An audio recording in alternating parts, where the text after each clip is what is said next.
Hey guys, I'm back again, and this time my video is on the watercolor wet and wet technique. So this is the painting that I've already done using wet and wet technique, for which I am going to show you the demonstration in a while. The softness of the painting is due to wet and wet technique. So from uncontrolled wet and wet of the sky to the controlled wash of the hill and the distant foliage, and then onto the soft, mysterious foreground. The branches and twigs of the tree that have a variety of soft and hard edges. So everything here has been kind of done using wet and wet technique.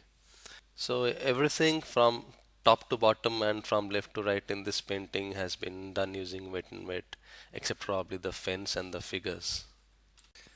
So before we move on to the demonstration, I think it will be a good idea if you could go through my blog on wet and wet technique. There are a lot of technical details there which I think would help you to get a better understanding. Welcome back. So I'm going to do the demonstration now. You have already seen the painting that I'm going to do. So I'm going to start with the sky first. For that, I'm going to wet the paper. So my sky wash is going to be coffee on wet.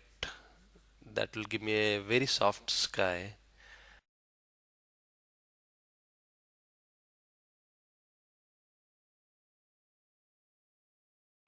I this point I cannot see the wet parts of my paper. So just to get a feel, I drop some tea consistency paint. You can see how the paint is already flowing down at breakneck speed.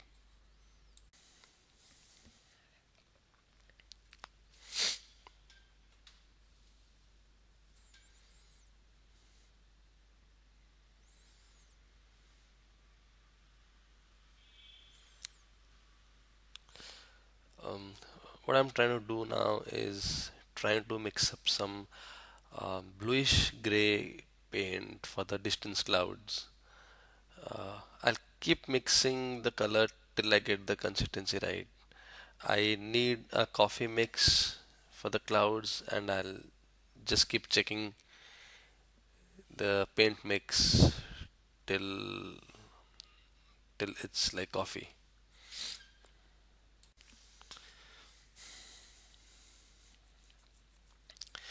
So I painted the distant clouds using very broad and quick brush marks. You can see how the color is already flowing down and spreading everywhere. So, so this is going to spread even more as the paper is in wet stage, and this is going to become really soft. Now I'm going to do the hills, which is going to be milk on moist to have a controlled soft edge. I'm going to mix up some milk consistency gray blue kind of paint again, and again I'll just take time to mix up the paint of right consistency, and I just keep checking it.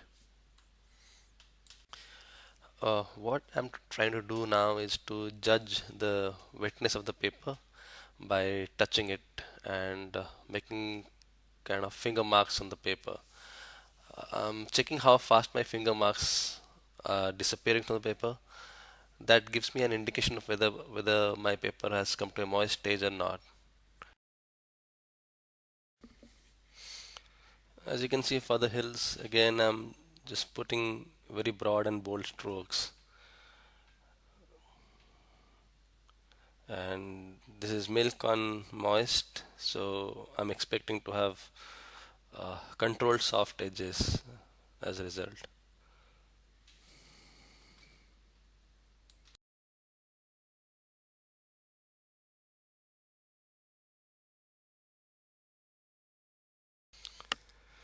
So the hills are done, and while that is drying up, I'm going to do the foreground. So for that, I'm going to mix up some tea consistency paint, a little yellow, blue, green, and what I'll do is I'll wet the paper using that. I'll leave out some dry areas in between to get some texture, and then on the wet paper I'm going to use coffee, milk, cream at different parts to get variation of tone and edges.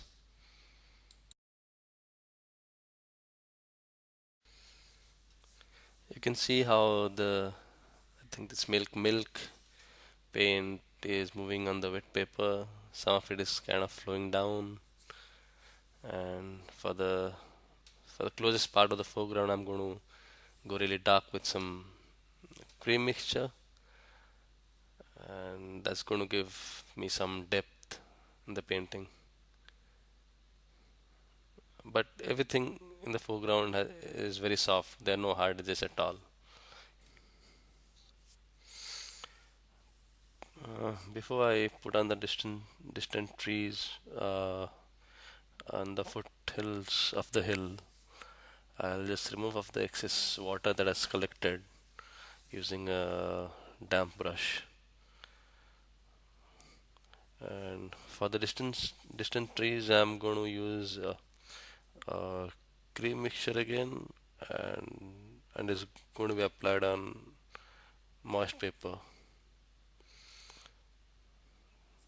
So I feel the paper wetness in the hill area is somewhere between damp and moist, and a cream mixture should work well on that for the distant trees.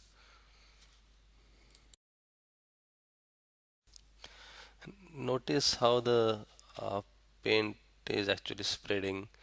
It's spreading up to I think millimeter or two maximum, and its edges are also not going here where it's soft, but it's very controlled, and that's what we should be expecting when we are doing cream on moist.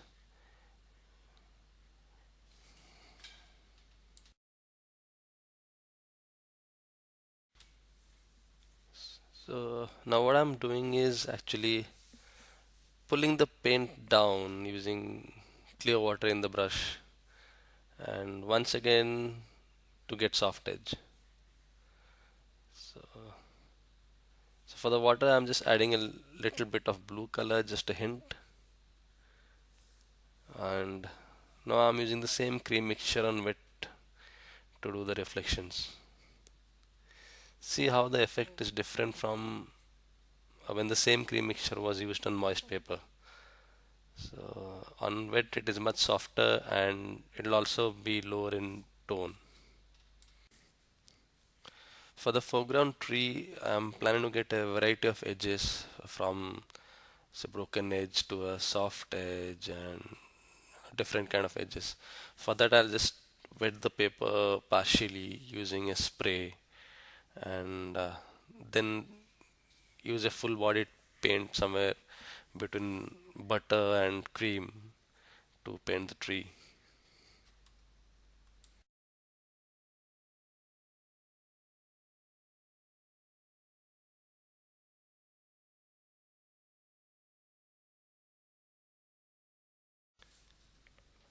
You can see for the tree how I'm getting dry brush marks as well as full bodied brush marks, soft edges, basically a variety of edges.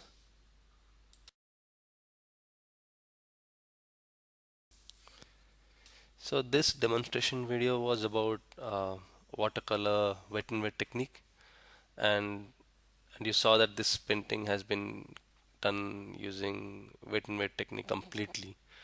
Uh, I'm just adding some few details to finish it off.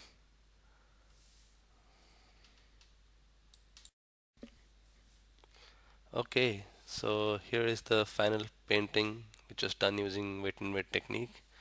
I hope you enjoyed the video. Do visit my website and see some more examples of paintings where wet and wet technique has been used.